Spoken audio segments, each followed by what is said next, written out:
I'm DebDedrick, certified high performance coach, new money story mentor, team Beachbody coach, and your expert guide to leading a happy life. And this is my co-host Nana. Hi everybody, welcome to another week.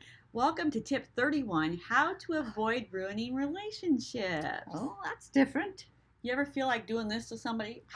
Oh yes. Yeah, oh me yes. too. Yes. I'm sure everybody else has too. I especially felt that way this week. So this tip is like perfect timing to remind me and you guys how to avoid ruining relationships. Sound good, Nana? Yes, it does. And we just want to start off. How many years have you been married, Nana? Oh my, too long. 64. No, not too long. 64 years next month. And I'm going to say kudos. So awesome. All of us who've been married know that is an accomplishment, and especially this day and age with the divorce rate being probably close to 60%, I would guess, of all marriages ending in divorce. And that is so sad. So this is a very great thing for you guys to learn, so maybe you can avoid some of the pitfalls that ruin relationships. Mm-hmm. So the first thing is listen to your intuition, right? Yes. Your intuition is your kind of guidance to telling you how you really feel.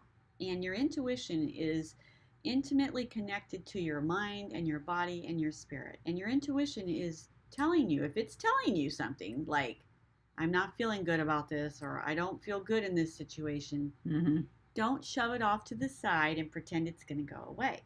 Have you ever had intuition that you didn't follow? Oh, many times, many times. Well, that makes probably all of us. So number one, definitely does. Listen to your intuition. Number two, if your warning signals is going off and telling you blink, blink, blink, there's a problem here, don't react emotionally. Right. Have you, when you think back in life, do you think some of the biggest mistakes you made in your relationship were when you were emotionally charged? Oh, definitely. Especially with my children. Yeah, me too. Oh, especially, the one especially. Oh my goodness, so many times. But I always will say, if he did do something and I thought he did something and he really didn't, I always apologized.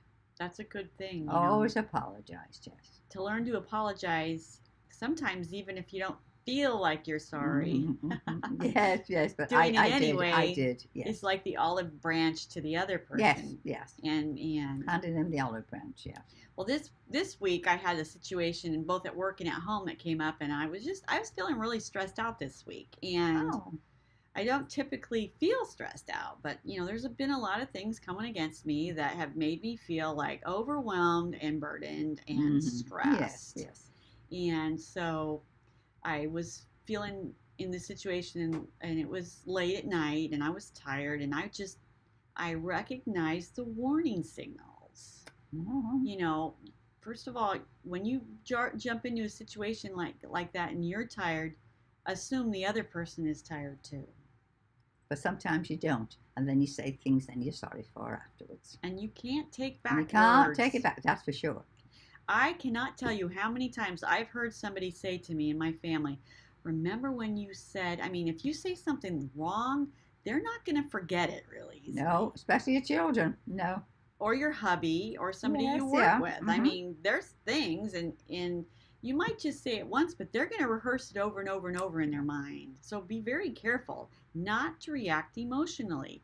And if you're tired and you're upset, just get yourself out of the situation as quickly as you can. Yes. Go to bed. I decided right then when I knew this was going to explode, I'm just going to go to bed. I will say, in all honesty with myself, I'm not perfect by no means, but I've always, if something went wrong and it wasn't their fault or anybody, I've always been able to say, I'm sorry. It was my fault for jumping in like that. Yeah, me too. But even so, that doesn't undo the damage. No, the damage has already been done. You're usually mad at you, and they're not going to speak to you for a couple of days, right? So avoiding the situation altogether, and this takes a lot of self-control and discipline. Oh, does it ever? Yes. You just got to really pay attention to what's going on in your mind, and you have to direct your mind and body to leave the situation. It's so easy to send a text that's mean, or to call somebody and say, just tell them what you feel. Well, you know what? That is not going to serve your relationship. Staying quiet and getting calm and rested, and then maybe approaching the situation the next day when you feel good, goes to our next number tip is timing is everything Oh, yes, yes. in getting out what you are thinking, how you're feeling, and picking the correct time for you and the other person. Mm-hmm.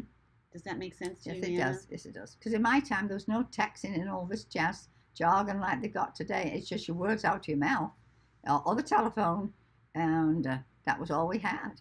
I think back then it might have been easier to sidestep a lot of these arguments because now you have the internet and you have so many things. you have that texting and yes, yes, and you can.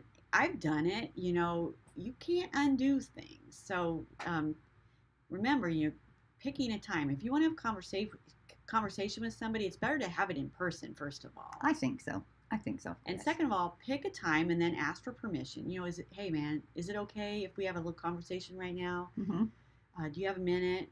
Is it okay? Ask for permission, and then that gets them on the same page as you. Yes, it does. I used to barge into situations at work, especially, and assume they were on the same playing field as me, in the same mind as me. Well, they aren't. They're thinking about something else, completely different. Yes. Mm-hmm. And then once I got permission, like I did the other day, I was calm, I was rested, I wasn't emotional, and I was able to coherently list out how I was feeling, what my feelings were, and I was able to have calm courage to speak my mind and to say what my desire was. Well, that's the right way to be if you can. Well, that requires rehearsing in your mind, what you're wanting to say, yes, and knowing yourself, being aware of what I was wanting, and kind of thinking it through, and then saying it, not stewing on it, just saying it, but just saying it. So going back over what we just said, listen to your emotion and your intuition. I meant to say, don't react emotionally. If you're tired and you're charged, just leave the room. I was going to say, leave the room. That's the best thing to do. Yes. Get in the car and drive away, whatever it is. Yes. Don't just let your emotions take over, because that's when you ruin your relationships. Pick a good time. Ask for permission. Anything else you want to add? No, I think you said it all, really, as to how I think it should be. Say sorry if you did something. Oh, definitely say. I've always been like that. I've always said I was sorry. I think saying sorry, even if you don't feel like you're sorry, goes a long way to mending and extending the olive branch of, definitely does. Let's meet halfway. Definitely does, yes.